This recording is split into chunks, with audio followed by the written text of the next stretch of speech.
ధనమేర అన్నిటికీ మూలం. ఆ ధనము విలువ తెలుసుకొనుట మానవ ధర్మం.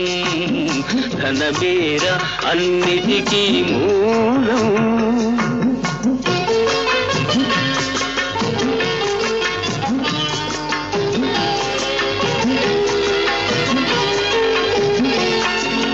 మానవుడే ధనమన్నది సృజించెనురా, దానికి తానే తెలియని దాసుడాయరా. మానవుడే ధనమన్నది సృజించెనురా, దానికి తానే తెలియని దాసుడాయరా. ధనలక్ష్మిని అదుపులోన పెట్టిన వాడే, ధనలక్ష్మిని అదుపులోన పెట్టిన వాడే గుణవంతుడు, బలవంతుడు, భగవంతుడు.